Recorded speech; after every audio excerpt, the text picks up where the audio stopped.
original TV, Nangaipit ang driver o pahinante humadali grasa ang gisakyan nilang truck sa Barangay Talaysay sa Davao City. Being rescue sa urban sa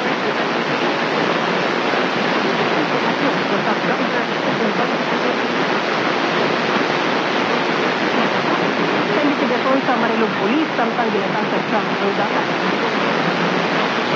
Buta sa kanina, kalit matod pang nabangkan ang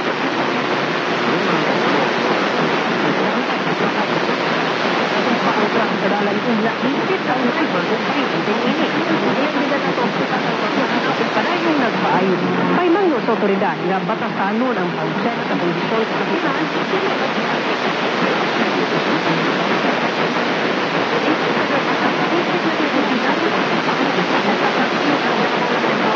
Sa Davao del Norte o Davao de Oro. Kiniuman wala maksarilis ang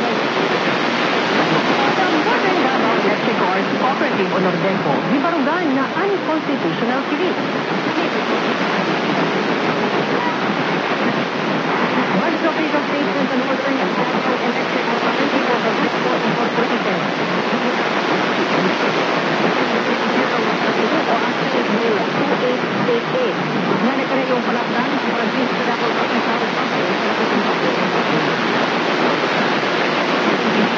ni President Ferdinand Marcos Jr. among balaunon niya itong April 6.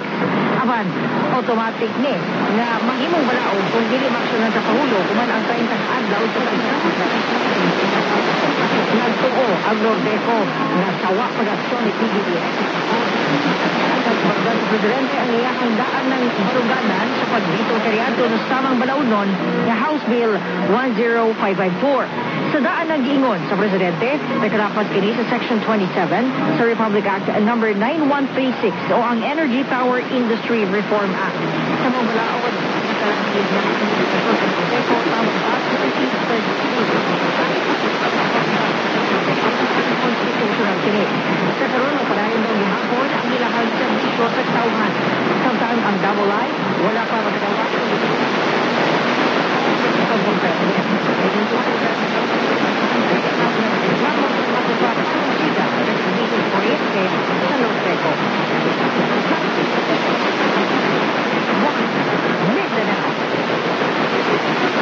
sa mga mag-graduate na og high school o nagapangita na og scholarship sa kolehiyo, 600 o 600 ka slot ini ang gibukan sa Davao City LGU alang sa mga nag-graduate.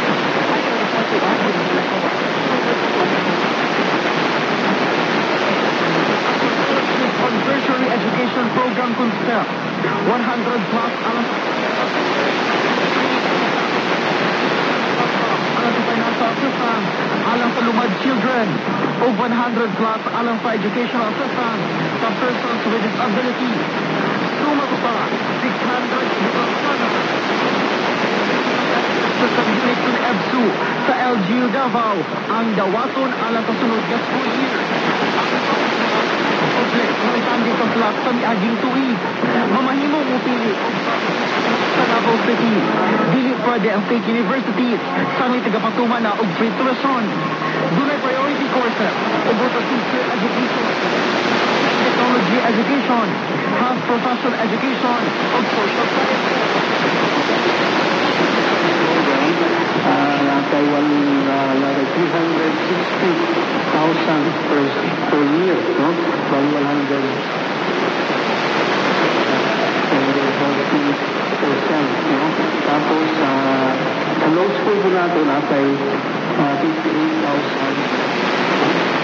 Lahit sa requisitos ang Certificate of Residency, Certificate of Indigency, Good Moral Character, Income Tax Return, o Certificate of Tax Exemption, gikan sa BIR o uban pa. Pangat mag-apply, problema na, kung sa pwede mo apply, basta qualified. I-submit mo lang yung mga document, after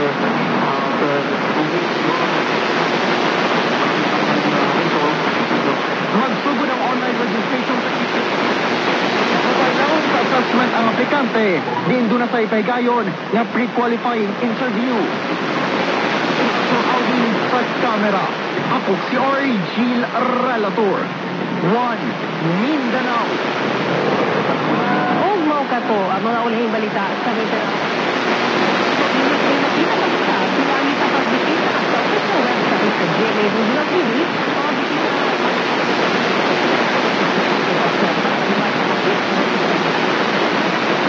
o mga kapuso sa Mindanao nga nadalantaw ka namong sa atong mga kapuso abroad. Padayon lang sa pagtutok sa mga lokal nga balita matag adlaw tungod sa GMA Regional TV Local News Matters. Kami ang GMA Regional TV 1 Mindanao, tibok pwersa para sa mas na komisyon o mas halapad nga pagserbisyo sa nason. Happy Week! Kapuso o mag-amping kita kanina.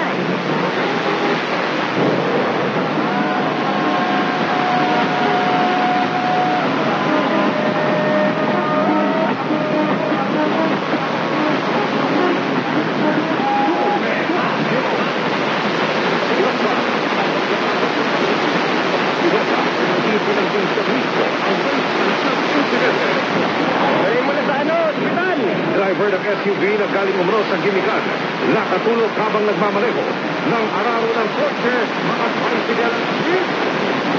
Patay sa negosyanteng Chinese ang kanyang driver, hindi lang umano kaso ng kidnap or ransom. May malaki kasing Twitter. Sunod-sunod na kaso ng kidnapping, ikinababahala ng Filipino-Chinese community. Matapos ipakonsep si Ambassador sa pagdinig ukol sa pag-aresto kay dating Pangulong Duterte. Senate President Cheese Escudero, sinabihan si Senadora Amy Marcos na huwag gamitin ang Senado para sa kanyang pansariling political na interes. Pero mas ka rito, ha? Nahuligab na pagpapalis ng isang barangay kagawad sa nangungupahan sa isang bahay na may ibang sinusuportahan sa politika.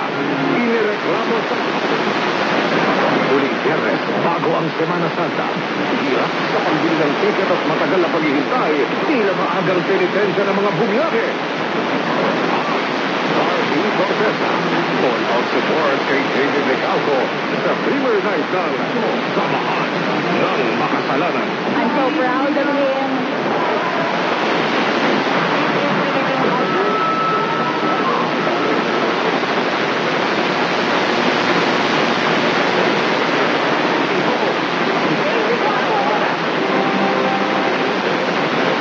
Magandang gabi, Luzon, Visayas at Mindanao. Nakalabas na ng ospital sa mayoral candidate Fermin Espinosa matapos ang pamamaril sa kanya sa gitna ng kampanya sa Albuera, Leyte kahapon. Aminado si Espinosa na nangangamba siya para sa kanyang seguridad, lalo't 7 pulis ang conflict of interest ng PNP. At sa gitna po dyan, may nilinaw rin si Espinosa sa mga naghihinalang ambush ang nangyari. Ian Cruz. Ian? Emil Pia, mahirap daw makompromiso ang kaligtasan kaya naman kahit hindi pa nga nagkagalay yung kanyang nasa ng bisig ay minabuto na yung lumakas ng Albuera Leyte na siya Erwin Espinosa. Nakuha ng CCTV ng barangay Pinaghaan sa Albuera Leyte kahapon. Sabi sa gitna ng kampanya ng partido, yung mayroon si candidate Erwin Espinosa. Meron kasing bumaril si Espinosa. Maya-maya, makita sinilayo si Espinosa na pinamarin. Pagkakita na sabihin na lang ng poste ng court ang kapatid niya.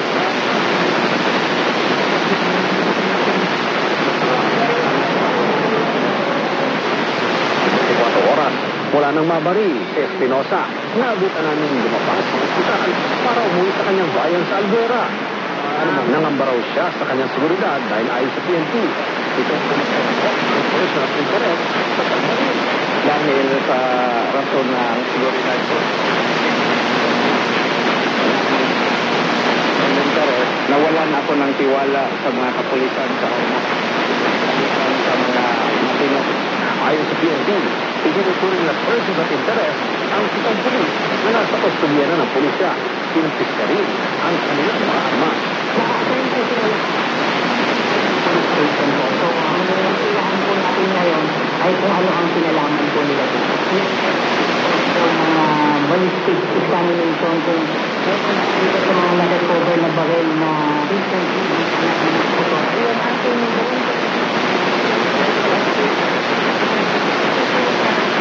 nagkakaroon mag-conduct ng in-depth investigation para mahuli na po ang gumawa. So, further, it is classified as